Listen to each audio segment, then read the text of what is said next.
পারিবারিক ঝামেলার কারণে গণ অভ্যুত্থানে শহীদ ১০০ পরিবারকে জুলাই শহীদ স্মৃতি ফাউন্ডেশনের আর্থিক সহায়তা পৌঁছানো যায়নি বলে জানালেন ফাউন্ডেশনের প্রধান নির্বাহী কর্মকর্তা মীর মাহবুবুর রহমান। শুক্রবার এক সংবাদ সম্মেলনে তিনি বলেন, সরকারিভাবে নিবন্ধনের পরও বেশ কিছু প্রতারক আর্থিক সহযোগিতা হাতিয়ে নিয়েছেন।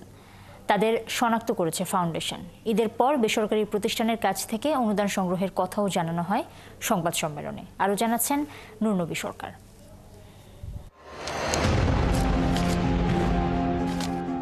গণ অভ্যুত্থানে আহত ও শহীদদের সহায়তায় কাজ করছে জুলাই শহীদ স্মৃতি ফাউন্ডেশন।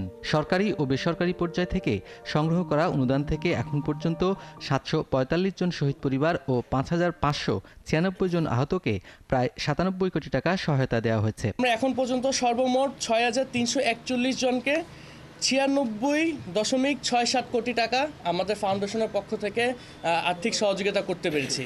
এই এককালীন আর্থিক সহযোগিতা ব্যতীত জুলাই শহীদ স্মৃতি ফাউন্ডেশন থেকে আরও নানামুখী কার্যক্রম ইতিমধ্যে গ্রহণ করা হয়েছে। সরকারি বেসরকারি মিলিয়ে ফাউন্ডেশনের তহবিলে আছে ১১০ কোটি টাকা। অনেক শহীদ ও আহত পরিবারকে এখনও সহায়তা দেওয়া বাকি। ঈদের পর বেসরকারি প্রতিষ্ঠানগুলোর অনুদান সংগ্রহ করা হবে। ইনজুর্ড পরিবার অলমোস্ট 60% বাকি আছে। 60% বাকি আছে। সো আমাদের কাছে আরও এডিশনাল ফান্ডের দরকার।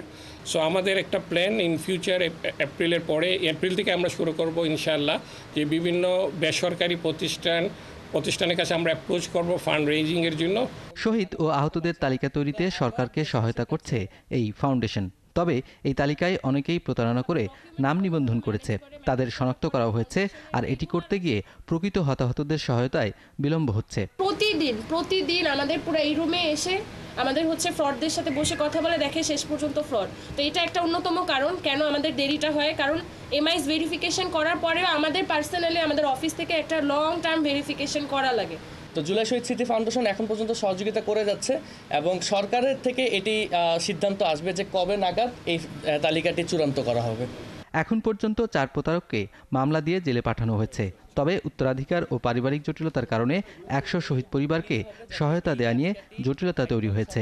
সংবাদ সম্মেলনে জানানো হয়েছে, শহীদ পরিবারগুলোর জন্য ঈদ উপহার পাঠিয়েছেন প্রধান উপদেষ্টা। আমাদের ফাউন্ডেশনের পক্ষ থেকে একটি করে গিফট হ্যাম্পার পাঠিয়েছি। নুরনবী সরকার, ৭১, ঢাকা।